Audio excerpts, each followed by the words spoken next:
In this video, we're going to talk about the parts of a high-efficiency gas furnace. So I have this cover off this gas furnace. You can take a look inside of there. And we're just going to go through some of the parts and some of the functions that they serve. If we look here, we have a motor. This is your venter motor, induced draft motor, inducer motor. Has a bunch of different names to it. This particular one we can see has a run capacitor here, so that is a PSC motor. Primary function of that is to assist in removing combustion gases from your furnace. We want to make sure that we get all that nasty stuff and we put it outside. We don't want that in our house. To remove to the outside where we have our exhaust, so that will just go outside. If we look up top here, this is our intake. So this is our fresh air intake that's going to aid in the combustion process.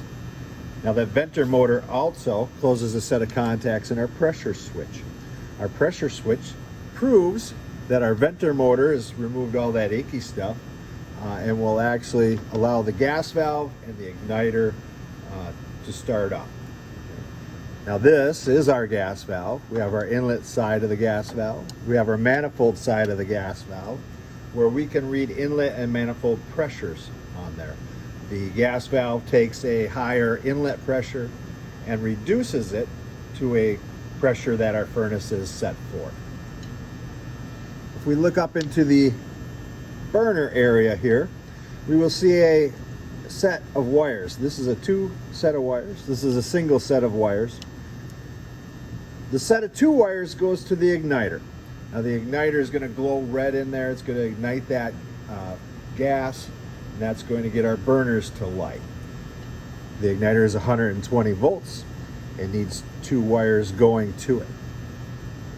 Our flame sensor is a single wire. And that flame sensor proves that there's flame. We don't want gas dumping into our furnace without any flame. That could lead to a very dangerous situation. Kind of hard to see, but up in here we have a series of safeties. We got high limit switches. We have rollout switches. A rollout switch just does what its name implies. If the fire rolls out, it's going to shut off that furnace. The high limit, if it gets too hot in there, again, it's going to shut off that furnace. So I did not take that hot surface igniter out of there, but they can look like this style. We have this style. Again, two wires on all of these. Here's another little style there. So those will all glow that cherry red.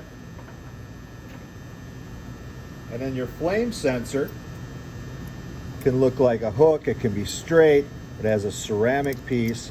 Again, just one wire hooked up to that.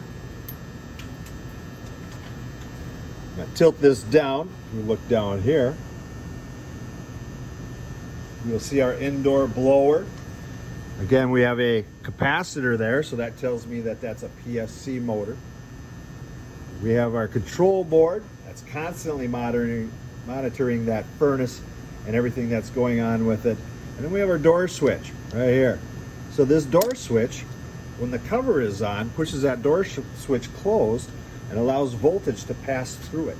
When you take that door switch off, it kills all the power inside of that furnace. It's a safety precaution, so there's not a lot of stuff going on when we got our hands in there. So, word to the wise, if you're looking at something, make sure that that door switch is kind of pushed in if you're trying to figure out what's going on with the furnace.